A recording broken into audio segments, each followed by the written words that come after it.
Today we are going to talk about drawing nets of rectangular prisms. When we're drawing a net, we always want to start by asking ourselves what figure we are drawing a net for.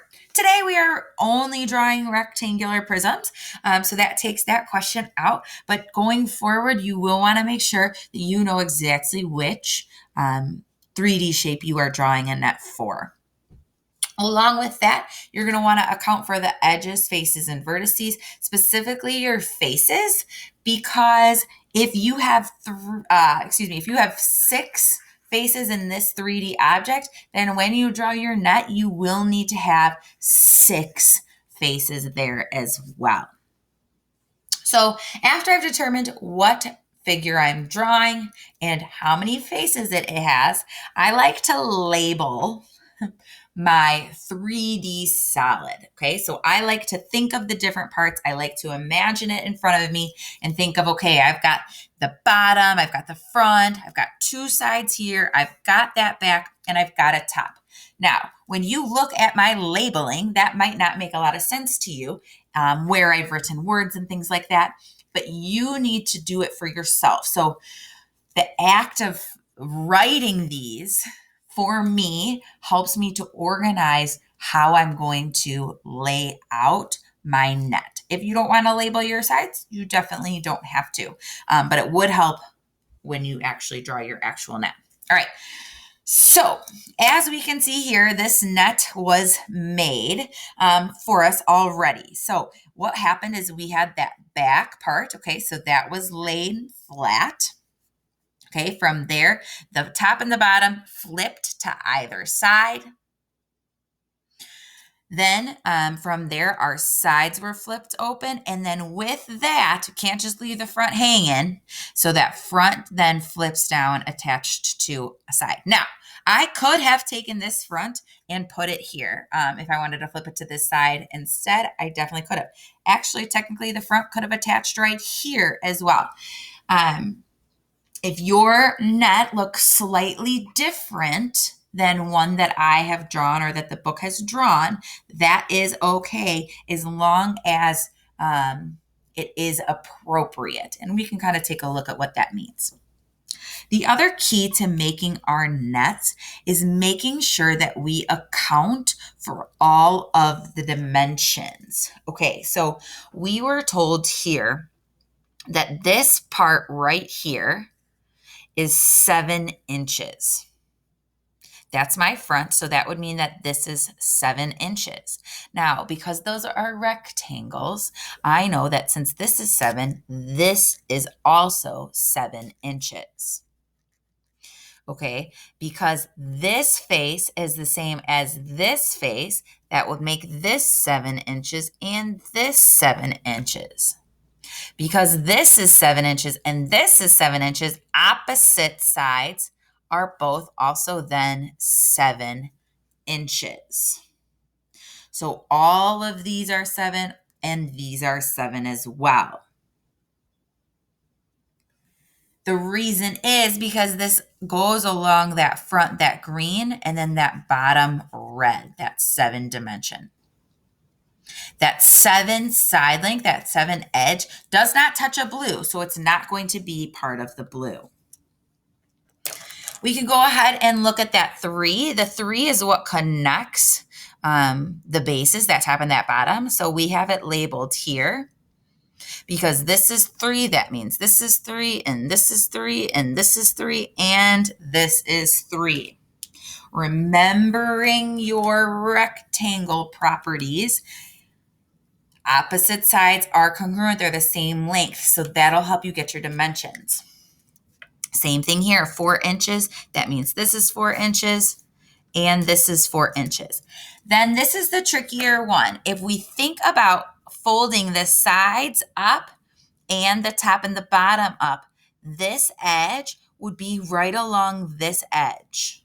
These edges would be touching. So because this edge touches this edge, that means that this right here is also 4 inches. And this right here is 4 inches. This right here is 4 inches. So because when you fold them, they're attached, one can't be longer than the other, so they have to have the same dimensions. Okay, so let's go ahead and try drawing our own. Again, we want to take a look and we want to make sure we know which solid we're drawing. Well, here I've got 6 faces. My bases are rectangles. They are parallel and identical, so that means I've got a rectangular prism. I have 6 faces, so when I draw my net over here, I too will need to have 6 faces. Edges, like all rectangular prisms, I have 12, and I have 8 vertices. Those don't help us as much at this point, but it is good practice to continue remembering. Okay, so like I said before, I enjoy labeling it and kind of visualizing it in my head. If you do not like that, that's okay. You can do it or not. So this is my front. Then I've got the bottom down here, top, here's the back, here's my right side, here's my left side. Again, if that helps you to visualize in your own way, go for it.